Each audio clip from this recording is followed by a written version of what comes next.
Austin, my man. Welcome back to Cautious Coffee, everyone. What's up, DeRae? Hey, man. I see you changed your shirt. Yeah, I did. Yeah. I'm not changing my shirt. If you're watching, this episode on YouTube, this is shortly after we recorded the previous episode on, you went for it, failed, now what? I decided, let's just change the sweater a little bit. Let's just change things up so people maybe don't get the impression that we're recording back-to-back episodes. But you took that surprise away from me. Yes, I did. It's just because I'm so excited about being back. I have a new rig. We're recording. I've been writing. You just wanted to roll into it because I've had so much time. I've had so much time, and this is what I've been wanting to do. Right, I've wanted to have the time and the headspace to like really think about the episodes because I'm really adamant about putting high quality content out there, not just throw up or just junk or just clickbait, but like stuff people can really use and implement in their lives. And I think today's episode will be one of those, excellent episodes. You went for it last year. It didn't work out. Now what? Now we're rolling into, hey, it's a new year, new you. And here's some things you can do. I like it. Let's get into it. Okay. So we touched on last episode about folks having New Year's resolutions, and I don't care if you have them or you don't have them, whatever. I don't care if you believe in Santa Claus or don't believe in Santa Claus. Wait a minute. Are you telling me that man over there in that corner is not real? I don't care, right? Because that's not the point. The point is whatever it takes for you to get to where you want to go outside of harming others, I'm all for it. Okay. And one of the best ways to get to where you want to go is getting a good night's sleep. Something that I fail at quite often. Austin, tell me more. Why is it that you fail? This is like, for me, everyone, I need you all to know that whatever goal that I have, whatever big, hairy, audacious goal, like for me, it starts with sleep. Okay. If that's like the first thing, that is like a non-starter for me. I got to get my sleep right before I can do anything else. It's, for me, I think sometimes it's turning off my brain. Ideally I would love to be able to get 8 hours of sleep a night, but I think for me, each person's different. So I think the recommended time is 8 hours. Each person's different. Some people require 6, some people require 7, 8, 9, whatever. There's actually a Major League Baseball player, Yusei Kikuchi. He's a pitcher for the Toronto Blue Jays. He likes to get 11 to 13 hours of sleep. He has been known to actually leave the ballpark early, skipping out on a shower post game, go straight back to his house or hotel. So he gets those 13 hours of sleep, especially on the days that he's pitching next. I'm not quite saying 13 hours is for everybody, but I do understand the importance of getting proper rest. And for me, I think sometimes it's just trying to turn off my brain a little bit. Okay. At night. And, sometimes, the other night, for example, I think I laid down at 11:30, maybe. I don't know that I fell asleep till like 3:45, 4 o'clock. Yeah. And it's just tough sometimes. And, you get up at, I think that day it was like 7:45 in the morning. So you're on 3.5, 4 hours of sleep, and you think, all right, I'll get back on schedule tomorrow. Go to bed 10:30. Tomorrow never comes. Yeah, exactly. And you end up going to bed at 1. And so, I don't know, it's just an ongoing process. It's something that I focused on and try to get better at. I would say that my sleep habits now are better than they were 3-4 years ago. So it's getting 1% better. But it's something that I know is important, but I've never been one to have a set routine of, all right, go to bed this time, wake up at this hour. Yeah, we spoke about that last episode a little bit about getting that set routine in place before you do anything else, or even just getting out, or just kind of chunking your goals instead of taking a big, huge bite and breaking yourself off. And now you quit, with sleep being the foundation, it's like the thing you need. It takes the least amount of effort, so to speak. It does take some planning. It does take some discipline, but achieving your goals takes both of those things.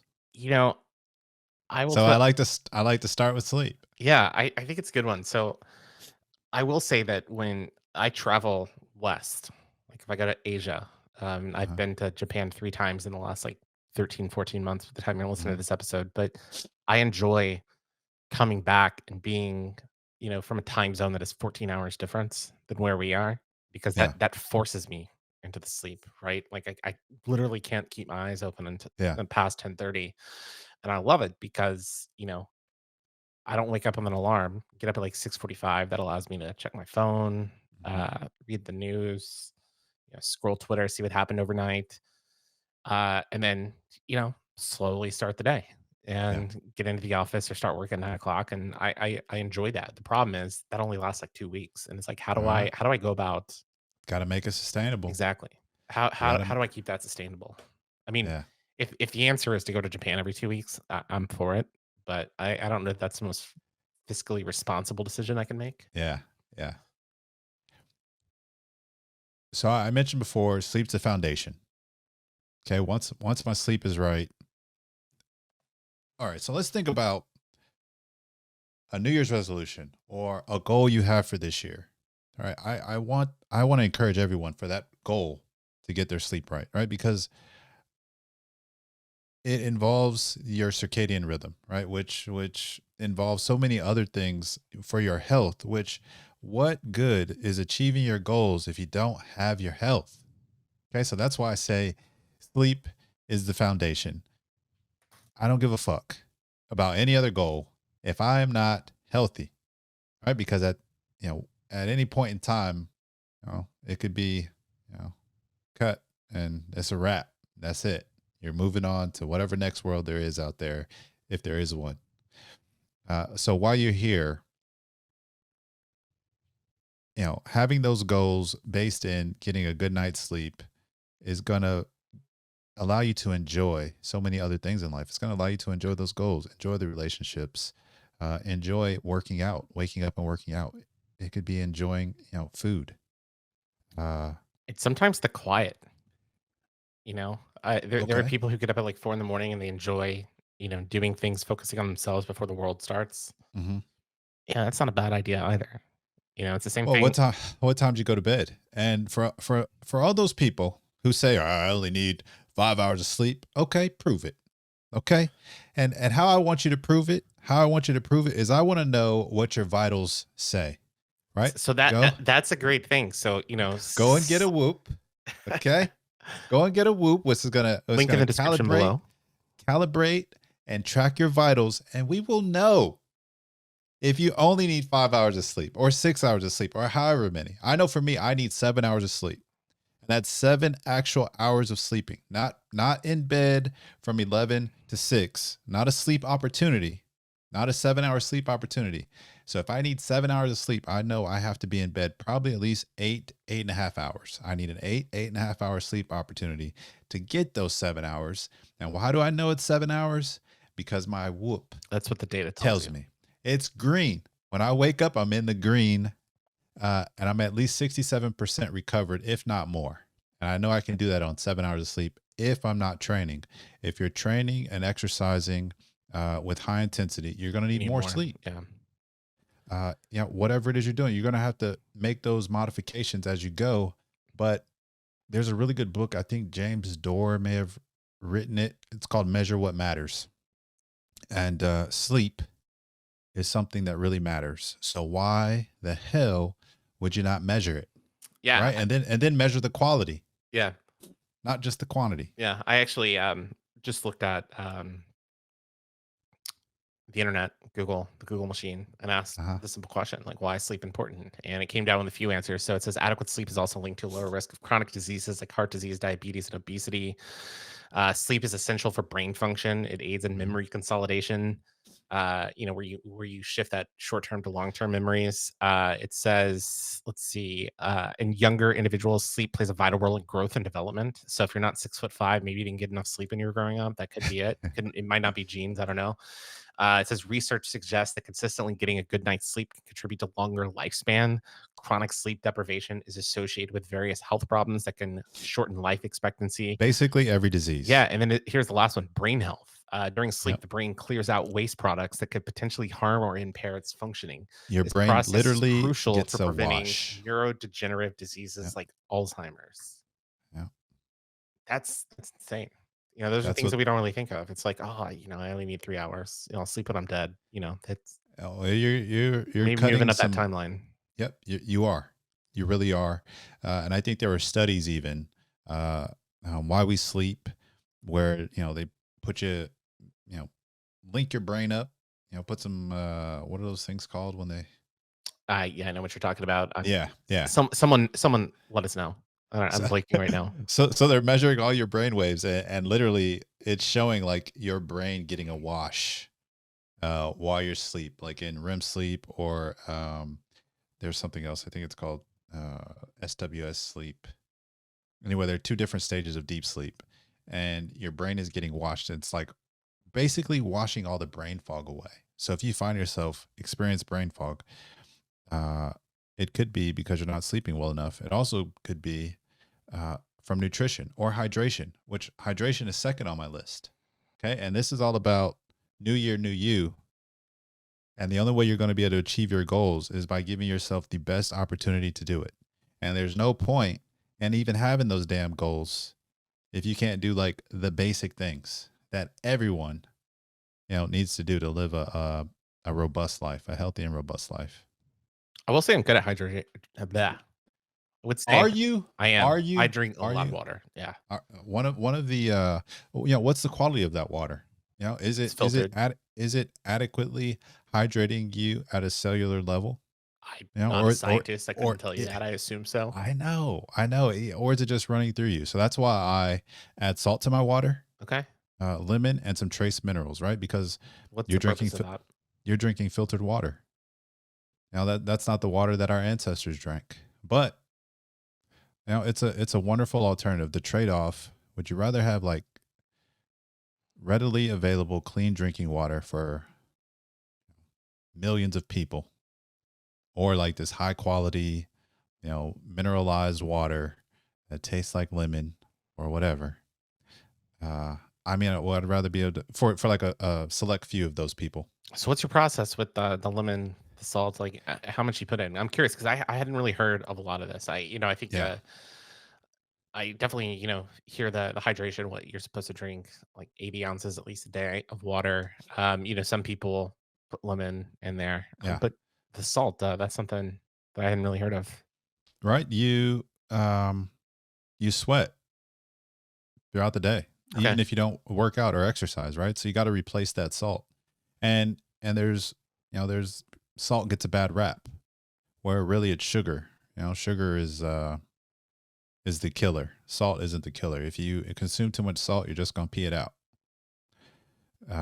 So every morning, to get hydrated, it's a 2 liter bottle, a lemon, and like a teaspoon of salt every morning. I would say make sure that you consult a doctor first or a nutritionist just on the salt content. Make sure you're not putting too much in for your individual Yes, conditions. you're right. It is gonna vary, right, depending on where you are. But I think it's more likely that people are lacking hydration than you know having too much salt. But it's probably something else. It's probably like processed foods, or they're eating too many hot dogs, or too many cheeseburgers, or too many Twinkies. I don't know. It's probably something else contributing. It's not the salt. So yeah, and I think salt matters at the end of the day too. Yeah, There's different types. Like table salt's gonna have more additives in it, versus yeah. Himalayan sea salt. That's gonna be a little bit different. But I think when it comes to diet and nutrition, for me, unfortunately, I'm lactose intolerant, and there's certain things that I can have. Maybe I can have lactose, whatever. Let's call it 11 a.m. and doesn't really Mhm. affect me. But if I have it at 11 p.m., I'm not going to sleep that night. Period. Yeah. Like there's just certain issues, and you have to understand what your body likes and doesn't like when it comes to and how it impacts your sleep. Those issues, and I think the biggest thing that you just mentioned is the processed foods. That's something that we have so much of in the United States compared to the rest of the world. It's probably contributing to a lot of obesity in the country. You look at like I don't know, take McDonald's for example. you could get a quarter pounder with cheese here in the United States and get a quarter pounder with cheese in China, and they're going to taste completely different. And, I think it's because we have a lot of the processed foods here in the United States. There's more additives in it because that's what we crave. That's what that's what gets people coming back and buying more. Um, you know, we have robust food here in the United States, but the quality of it and what we put in our bodies not necessarily the best. I don't know if that made sense. It does, and I wanna go back to the lemon, why I add the lemon, Yeah, and I just gave it a quick Google, because I wanna be able to, you know, articulate the facts. facts matter. Uh, so lemons, people would think they're acidic, but when your body metabolizes it, it becomes alkalizing. Al Alkalizing. Uh, so a lot of the processed foods and the things we eat, very acidic in our bodies. So it helps break it down. There you go, Yeah. right? So it helps balance it out. So having that lemon water in the morning, first thing is like I'm giving my body the best, putting my body in the best position to perform for me throughout the day, right? Even my brain, hydrating at the cellular level, adding the trace minerals that I would have lost. Because I mean, you sweat in your sleep. I don't know about the rest of y'all. Oh, I do. It's one of the reasons I don't make my bed in the morning, right? I let my bed air out because I don't want bed bugs or I don't want, stuff building up. I want to let it dry out. And then, in the afternoon, if I'm working from home, I'll make my bed. Okay. Uh, yeah. Interesting if the military wants you to make your bed right when you get up in the morning. They're silly. It's not based on science, apparently. And that's only through boot camp. Yeah.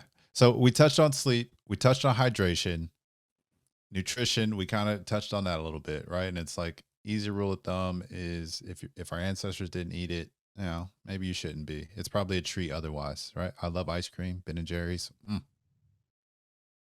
Not a huge fan of ice cream for Okay. obvious Well, reasons. yeah, For for obvious obvious reasons. reasons, right? I guess I happen not to be lactose intolerant, even though I think the majority of humans are.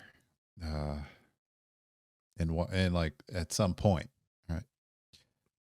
So I enjoy ice cream. It's good. Don't get me It's wrong. good. It's good. It's good stuff. Just because I say I'm lactose intolerant doesn't mean that I don't partake in Yeah. lactose foods. But Yeah.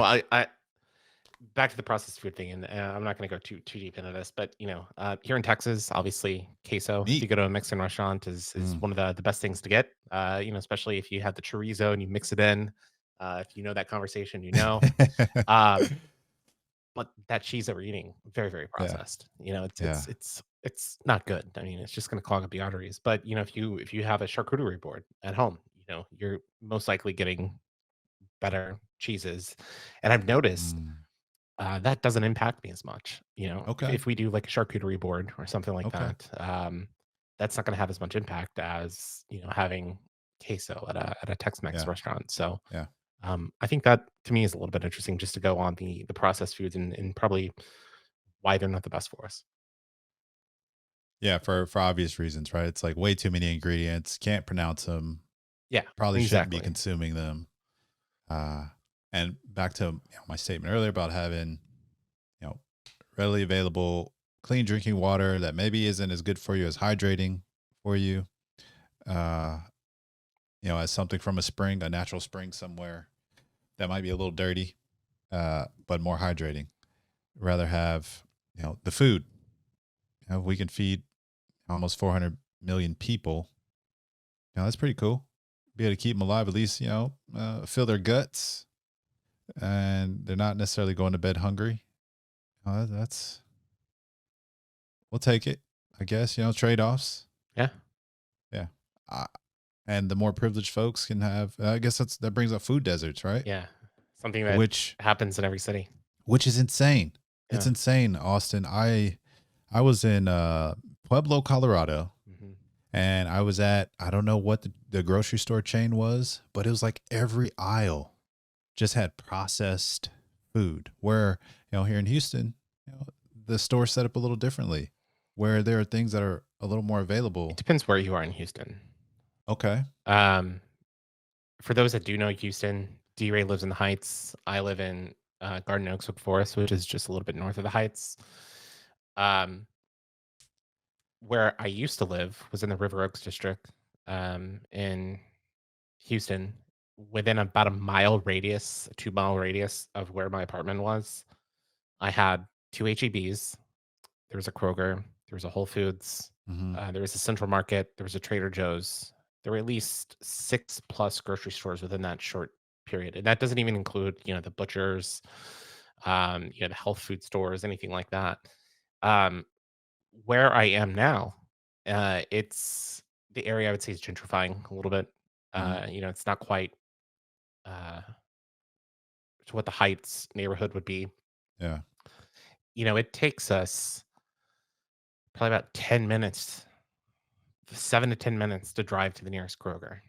If I want to go to HEB, it takes 15 minutes to get there. And I'm fortunate enough that I have a car and I can drive, to Yeah. get at HEB and get everything. And I complain about that, right? If you go to East Downtown, which is more economically disadvantaged than the area that we live, DeRae, a lot of these people don't have access to a Kroger. They don't have What? access to an HEB. For them, Austin. they have to get on a city bus and That's go an hour. And the insane. it's nuts. And Yeah. for a major city like Houston, it doesn't make sense. And it sets these people back. And it's these food deserts are a huge, huge problem. And it's not unique to Houston. This happens in every major city. It happens in Middle America.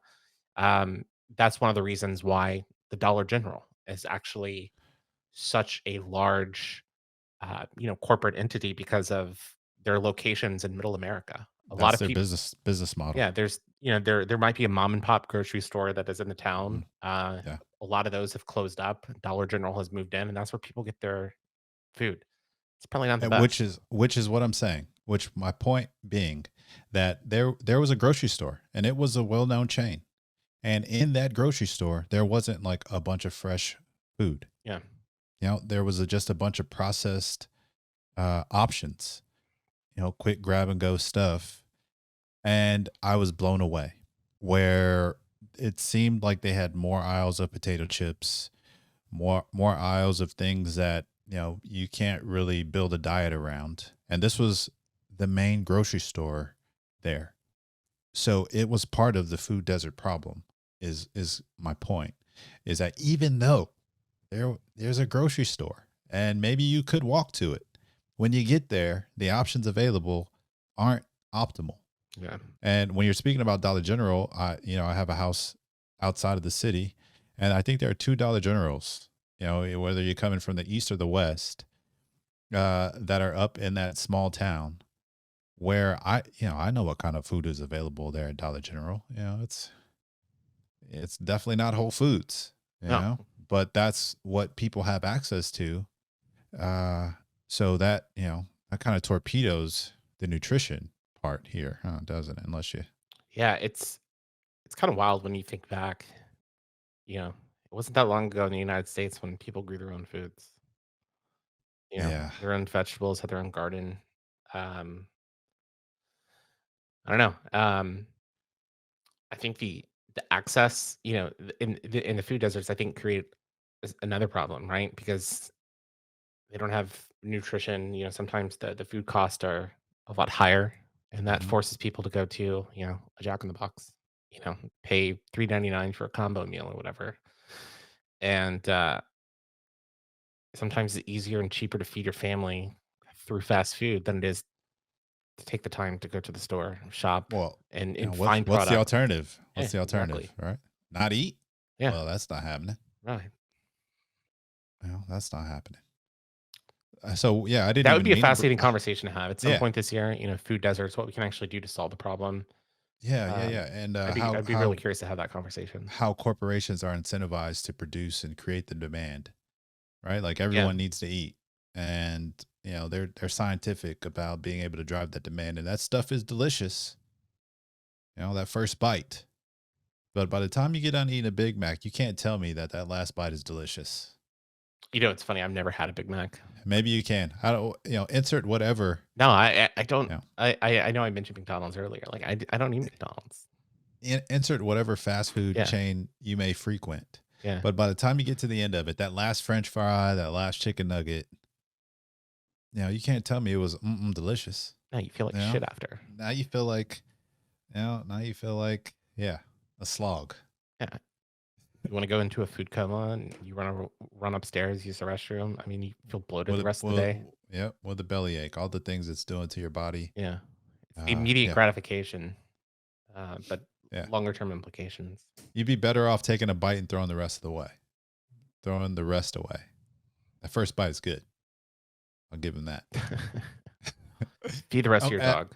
and then the last, to achieve those goals, and we mentioned the last episode is about having that network, but the relationships, right? You want to value the ones that bring joy into your life and just cut loose the ones that don't. Yeah. Early. Let's get it out the way. It's January, new year, new you. We're giving you I'm giving you, I like handfuls of things. So just, you can count them on one hand. Go through your friend lists on social media. Cut them out. Yep. Yeah, remove those people. I think that is actually something, I know it's superficial to talk about like social media and stuff like that, but I remember It's the reality, Austin. It's our reality. I think on Facebook when I was in college, I probably Mm-hmm. had 1,500, 2,000 friends, something like that. I Yeah. mean, any person you met, you're adding them on Facebook. Yeah. It was cool to Yeah. have 2,000 Right. friends. Mm-hmm.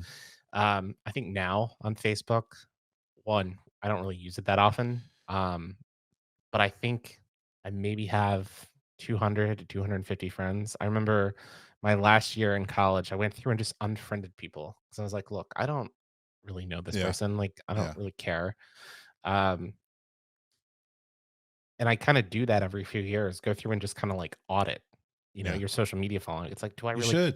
do I It's a really great care point. if 2,000 people have to know what I want to say? No. That's a great point. My Instagram, it used to be very public. And I remember being focused on posting a lot of photos. I Yeah. haven't posted a photo on Instagram since January 1st or January 2nd, Yeah. 2022. That doesn't mean that I don't use stories and post there. Mm-hmm. My Instagram is now private. I Yeah. don't need all these random people digging Yeah. in. And I think Exactly. as you get older, you kind of realize that your circle gets a little bit tighter. Mm-hmm. Life changes. And if there is drama that insists or there is negativity, cut it out. Cut those people out. What life is short. Don't surround yourself with that. It's not good for mental health. It can lead into more problems, lack of sleep, and just we don't need drama. Well, we want quality. Yeah, quality over Okay. quantity. We want high quality. My Instagram page used to be public as well. It's now private, and I've pruned it. I prune my Facebook often. I think I maxed out on friends, but I went through and pruned it down. I think I got down to like Humble 3,000 brag. friends or so. Well, I also will post, things about like what gets people unfriended for me, which Yeah, some people actually that's my favorite series. they The quite DeRae. enjoy. It's a little, it's a little series that I created, right? It's like whatever their post was, Yeah. and then me unfriend. Yeah, I think that's great. I just cut it out, right? I don't want that nonsense. I don't want to consume that nonsense. Basically, Yeah. is what we're saying is, and everything that we've mentioned here is, a lot of it's big on consumption, right? It's like hydration, nutrition. Relationships are no different. Where if that person, not necessarily serving you, but if they aren't giving you a warm and fuzzy, if they aren't positive, if they aren't, you know, giving you healthy content for you to consume, cut it out. Right. Get rid of Successful corporations do audits every year. Let's do the same thing. If you want a successful, look at your life as a corporation. If you want to have a successful You're the life and CEO. have fulfillment, control your own destiny, audit your life every year. Yeah. Look at your friend group, your circle, your network. Create that advisory board that you trust, that people are going to uplift you, that are going to empower you. Um, do that annual audit, for your own personal well-being. I mean, do it quarterly. Yeah, Do it as often. Do it as often as you need to. make it an Right. ongoing thing. Yeah. Yeah. It's very fluid. And I think I maybe didn't mention that, or I did mention like how goals need to be fluid, and you need to be fluid as well. Just as you progress and learn and become more self aware. Yeah. And you're better able to do this with a full night of sleep. All comes back to sleep. because you're thinking clearly, Yeah. right? You're focused. You're not in a bad mood. Sometimes I think about that when I'm at work or anywhere for that matter, and someone is irritable or they're grumpy Gus. Step away from the situation. Well, I'm sympathetic, Okay. right? First, I lead with that, right? I always assume positive intent for the most part. And then I go into, well, there's likely something causing this. I bet they sleep terribly. You know, I start there. And then, I can manage that situation better instead of taking it personally. It has nothing to do with me. It's something that they're doing in their life, how they're living their life, the decisions that they're making that has them in that mood or in that state. So it helps me move through the world.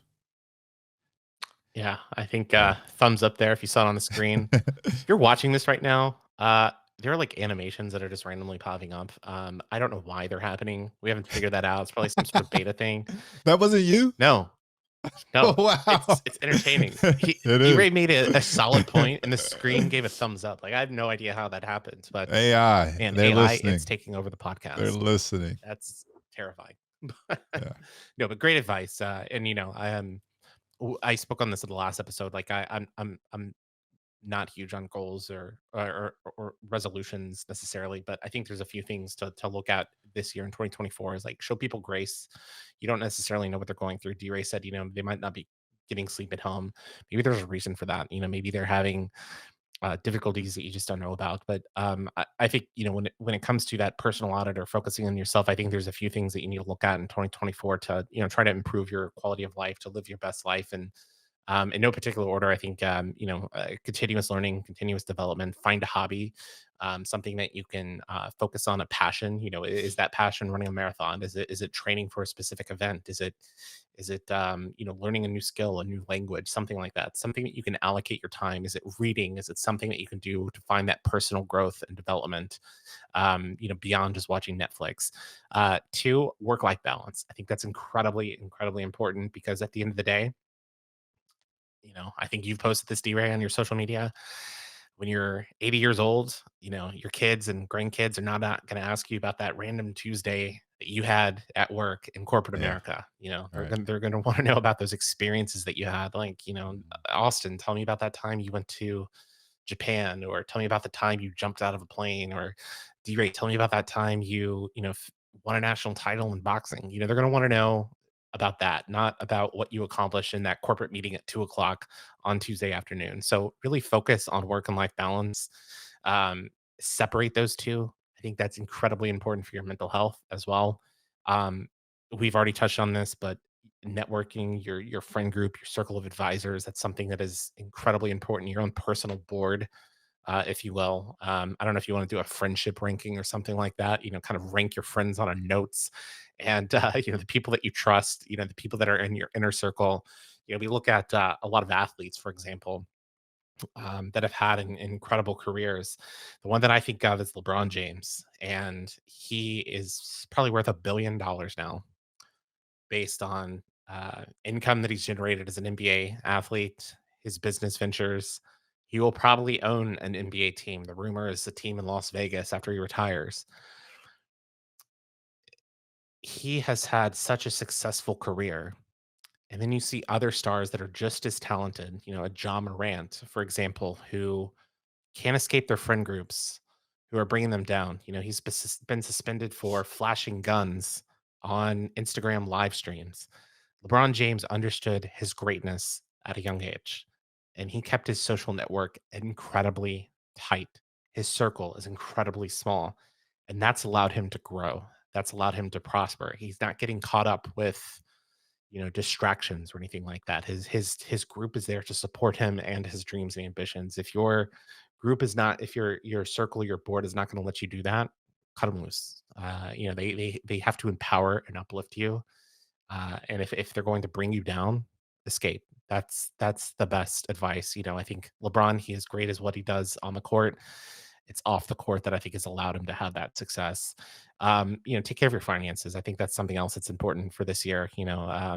Do you really need that, extra toy? Maybe not. What Yes. is the purpose? Yeah. Do you need a Porsche? Absolutely. And then Porsche. last thing, similar to what D-Ray said, personal health and wellness. Take care of yourself. You only have one life, one body, one temple. Don't waste it. If you don't know, if this wasn't deep enough, like there are books out there. Yeah. You can reach out. I will recommend the books. I promise you, LeBron James is getting enough sleep every night. Oh He's yeah. hydrating with high quality water and other substances. His nutrition is banging. There's a reason He's why he is Yep, still almost going. 40 years 20 years old, in. Yeah, and he's showing no like signs of stopping. yeah. It's incredible. I mean, you look at other athletes that have done this recently, like Tom Brady playing football at like the age of 45, Justin Verlander here in Houston, 41, 42. LeBron James, still arguably the best player in the world at 38, 39 years old. It's just amazing. There's a reason why I was able to come back Yeah. and box again Yeah. after seven and a I half mean, years off you look at as a D-Ray. 38-year You old look at man. D-Ray in his boxing tournament, the one that he won the nationals in the last chance qualifier in Colorado. You were fighting guys in their 20s, guys that were 21, 22, 23 At that the trials too. in Yeah, theory young guys. in theory are fresher than you. They don't have the experience, but um when you fought a guy named Charles Pugh, who I believe is from Detroit, I think he was Mhm. 36 years old. Yeah. That had to have been like the oldest combined age, and it was funny because you guys just were like, I mean, it was a brawl. That Yeah. fight, it was fun to watch. But to be able to compete with guys that are, almost half your age, it was pretty cool to watch and to show that you know, the focus, the taking care of yourself. And I don't know. I think if you're going to make excuses to say, look, I'm getting old, I can't do it. Nope, No, you're making bad choices. you I can. promise you. It's And it's you're never not too getting late to old. change. I mean, we're all getting older. But if you're making bad choices along the way and you're not doing like the most basic things, you're going to feel much older than you actually are. You're not giving yourself the greatest opportunity to show up and shine and create a really awesome home for yourself. Great advice. It was fun. Episode 2 of this new reinvention, Cautious Coffee in the book. Oh yeah, we're just gonna keep rolling. Like I said, I'm writing. I got the pen out. I got the workstation set up, and I just want to put out high quality stuff and bring the audience into the show. Yeah. A little more often, get some guests on. I thought about having a guest, a trainer who probably does 4 or 5 a.m. classes and some of the challenges she has to overcome to get people in and motivate them. I like that. Yeah, and all that good stuff. But Yeah. If you've got ideas, if you're listening to this, if you've made it 39 minutes into this episode, let us know what you want to hear. What can we do to make content that you want to enjoy, that you want to follow, that you want to share? Let us know. or for what our views are. Some positions we Did we get it right? Did we get it wrong? Let us know. I mean, we want to have this interaction. I think we're gonna have more of it. Maybe monthly meetings with listeners. On a Tuesday night call or something like that. I love that. Yeah. Love that. Cautious Coffee that exists now is not going to be the one that exists 6 months from now. It's going to be a growth, and we want you all to be a part of that journey, be part of that community. Reach out, Dynamo DeRae on Instagram. Yeah, I'm not hard to find. No, definitely not. Just search our names, you'll find it. Yeah, that was fun. Till next time. Peace.